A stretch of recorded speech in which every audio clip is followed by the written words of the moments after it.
This is Marco.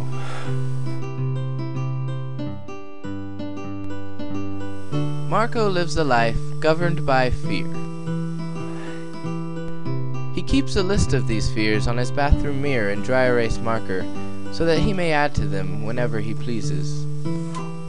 His list currently includes airplanes, motor vehicles, trees, boats, meteors, anti-Semitism, whales, nose hairs, Marxism, soap operas, dried ice pageants, and change. Especially change.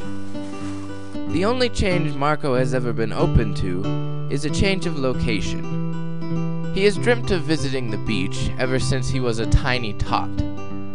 Marco, however, lives in a landlocked state, both physically and mentally. He thus does not change location, nor does he change anything. He walks 4 blocks to school in the morning and 4 blocks home in the afternoon. He does his homework, goes to bed, and dreams of oceanic wonders and aeronautical blunders. Change, however, was bound to find Marco sooner or later. His alarm clock quit in the middle of the night, and he was subsequently 5 minutes late, arriving at school. Now, Marco's history teacher had said, "If you're gonna be late to class, don't even bother showing up!"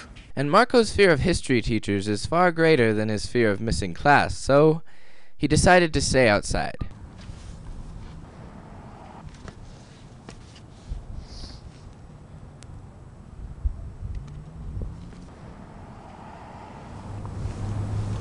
You skipping?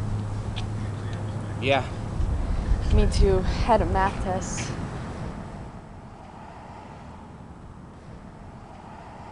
I'm Marie. Marco.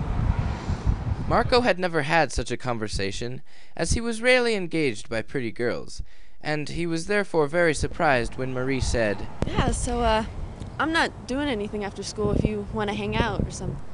He was so stunned he couldn't respond. Okay, yeah, I'll meet you over by that fence. After school, Marco started to walk towards the spot where he was to meet Marie. Suddenly, however, he found himself in the grips of the fear he knew all too well. A fear of changing, a fear of taking a step forward because it may be in the wrong direction, and so he did not go over to the fence to meet Marie. He walked home alone, got in his bed alone, and dreamt once more of the ocean.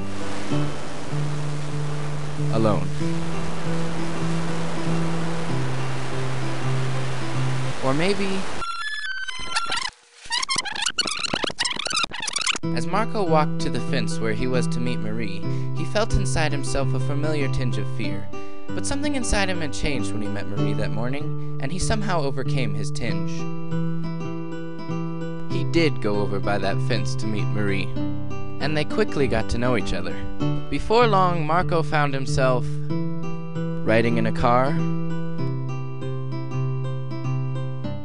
kissing behind a tree, and engaging in a whole slew of other frightening and potentially dangerous activities until eventually he took one heavily medicated step onto an airplane and flew to the beach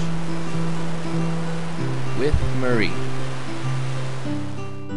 I can't say I recall which way the story ended.